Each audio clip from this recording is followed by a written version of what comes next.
Alright mate, how you doing, and welcome back to another video. Now this video is actually a Q&A video because last week I actually hit 250,000 subscribers on YouTube, which I can't even really believe. I honestly never thought I'd get that many subscribers and that many viewers, and it's amazing. And I just want to say before we start a really quick thank you to everyone that's watched, whether you've been watching from the start or whether you just started subscribing and watching recently. Everyone that's liked and shared my videos across any of my channels.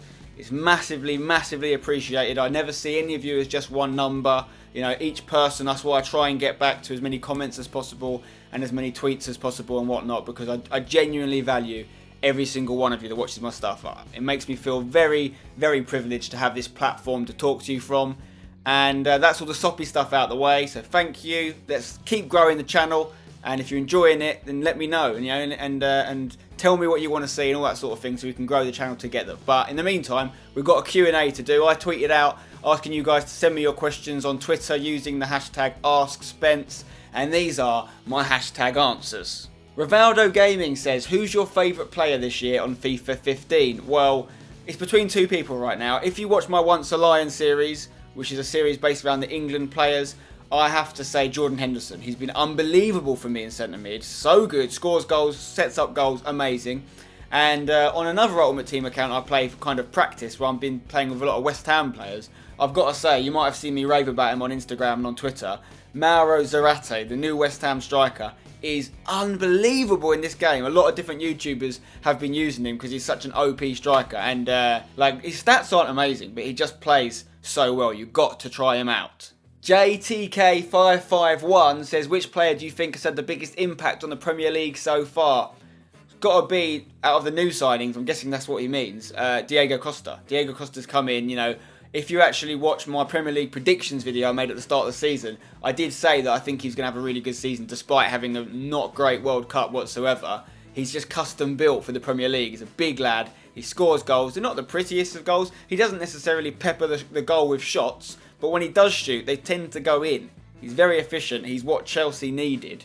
So Diego Costa for me has to be him. When and why did you support West Ham? I support West Ham for probably the main reason that a lot of you support your teams. It's my dad's team. You know, when I was born, me, my brothers, we were all marched off to Upton Park together. I think I went to my first game when I was about 2 or 3 years old, and ever since then, I've been a die-hard claret and blue, come on you Irons fanboy. Always will be as well, because my dad's from a place called Grays in Essex, which is not that far from West Ham at all. Russell Brand is famously from Grays as well, and he's also a West Ham fan. So a lot of the people in Essex are West Ham fans. So that's why, really. What did you study at university? I studied English literature, which is basically we have to read a lot of books and write a lot of things. I didn't tend to read most of them, I'm not going to lie to you. But I got the degree anyway, suckers! What do you do outside of YouTube and FIFA? Well, increasingly nowadays, more and more of my life is being taken up by YouTube and FIFA. But, you know, football is really what's at the heart of my kind of being. What really drives me and motivates me. I mean, since leaving uni, every job I've ever had has been football related. You know, I worked for a football computer game, then I worked for a footballer. Then I worked on a football YouTube channel. Yeah, now I make football content myself. So yeah, football is the thing that really drives me. So I still play a lot of football. I play football 3 times a week. I play on Sundays. I play midweek. I also play other sports. I go to the gym. I play squash with my brother from time to time. Me and Alex go and do a lot of things together. So, you know, there's a lot of different things I do. But at the heart of everything, I'd have to say, is the game of football, which I love. What is the best match you've ever been to? Well, this is a tough one because I've been to a lot of great games. I've been fortunate enough to go to many. 2 that stand out in my memory are both of West Ham's playoff winning matches. I went to Cardiff when we beat Preston in the playoff final, the championship there. And then I also went to Wembley a few years ago when we beat Blackpool. I've also been fortunate enough to go to see England in the World Cup in Germany in 2006. I went to Gelsenkirchen. I picked the wrong one because I went to when we bloody lost. I went to the game where we got beaten on penalties by Portugal, which the one when Wayne Rooney got sent off and Ronaldo did the wink. I was there, mate. It was a great game. I remember Owen Hargreaves and Peter Crouch played out of their skin, and we stayed in the game for long parts, you know, with 10 men. But as usual, penalties knocked us out. Best stadium you've ever been in? Well, I've been to a lot of great stadiums. Some great because of the size and the structure and how incredible they are. Others are great because of the atmosphere. And I'd have to say the one that really rests in my mind the most is the Signal Iduna Park, which is the Borussia Dortmund stadium. Now, What you may or may not know about Dortmund is they have the highest average attendance in Europe. I think they hit between 80 and 90,000 people every single home game. And when I was there, I was lucky enough to be there for the Champions League match against Shakhtar Donetsk. The atmosphere was ridiculous, to the point where obviously, you know, there's a lot of great fans out there, a lot of clubs that have amazing fans. The Dortmund fans, there's this one section, I think it's called the Yellow Wall, where they basically wave flags and they jump up and down. And, you know, we've seen that stuff before. A lot of clubs do that. They did it not just for 90 minutes. They kept doing it for the whole 15 minutes of half time. I've never seen anything like that. It was literally, what's that? That's 105 minutes of non-stop chanting, dancing, jumping, shouting, waving. Without doubt, the most passionate, incredible fans I've ever seen. Borussia Dortmund, Signal Iduna Park. How did you and Alex meet? Well, we met at university. She basically joined our halls of residence a little bit later than everyone else.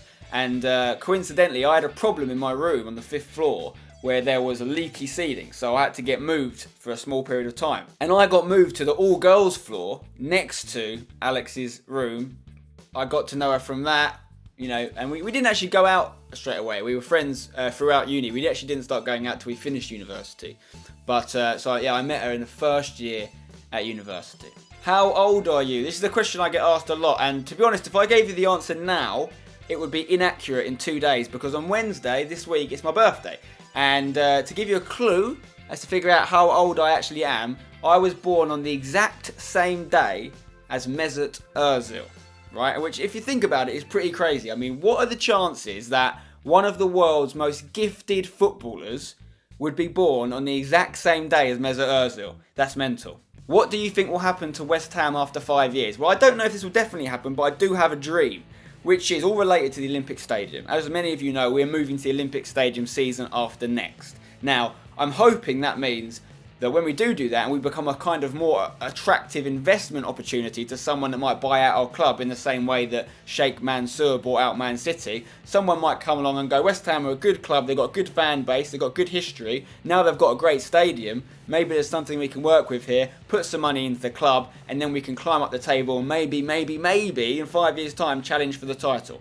Now, one thing that's going to make that difficult is financial fair play, especially if you're talking about us ever getting into the Champions League, because even though I do think some kind of strict regulation of the money clubs spend is necessary, financial fair play tends to protect the rich. It means how much you spend is in relation to how much you make as a club. And obviously, if you're a club like Man United or Chelsea with a huge infrastructure, you know, and a big brand overseas, you can generate a lot of revenue, which therefore means you can spend more. However, if you're a club like West Ham that wants to do something that Man City did 5-6 years ago now, it's not so easy, because you can't just make your club more profitable overnight. You need to put the time in. So hopefully, I want West Ham to climb to higher heights than I've ever seen before. But most importantly, I need us to stay in the Premier League. Tommy J. Long wants to know if I've got any upcoming series ideas. Tommy. I've always got upcoming series ideas, mate. I've always got ideas. I've actually got some very big ideas. And I can't even give you more details than that right now, because, you know, I don't want to get anyone's hopes up. I want to wait till they're sort of finalised. But all I can tell you is I'm always planning new stuff. I'm always trying to take things to the next level. And if some of the things I want to do on this channel do come off, then it's going to be revolutionary for YouTube. So just stay tuned and believe in Uncle Spencer. Do you agree you look like Xabi Alonso? No, I do not agree I look like Xabi Alonso. He looks like me. What was the first video game you ever played as a kid? Now, if my memory serves me correct, it would have been on my brother's Nintendo, and it would have been, do you know the game that had like a sort of gun and you had to shoot ducks, and there'd be ducks flying around and you shoot the ducks down, and I can't remember what it was called, duck shooting or something, but that was a classic back in the day. And I think on the same console we had Super Mario Brothers as well, you know, the whole running around, ba-ding, ba-ding, jumping up, hitting the things, becoming firepower, all that stuff. What made you first start YouTube? Right, the first video I ever uploaded on YouTube was literally this video I filmed on my phone when I was at uni, in the first year of uni.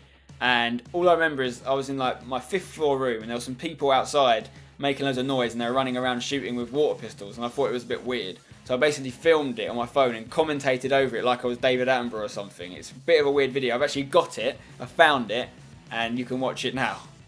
I'm back. In the heart of the action, these skipping creatures are looking for their next prey. Look at them. They're screaming, they're howling like witches, and notice what happened? Oh, behind them, they're the prey. They've turned on the predators. This has never been happened before. There's a match, it's disgusting. Water's flying everywhere. There's death on the cards, and tonight we're playing blackjack. This is ridiculous. Oh my God. This man in the blue is clearly injured. Oh, he's very, very slow. One of the two. Water! Water everywhere. I haven't seen anything like this since the Helsinki disaster of 1933, and we all know what happened there. Oh my God, this is brutal. Water in the face. They're not even wearing masks.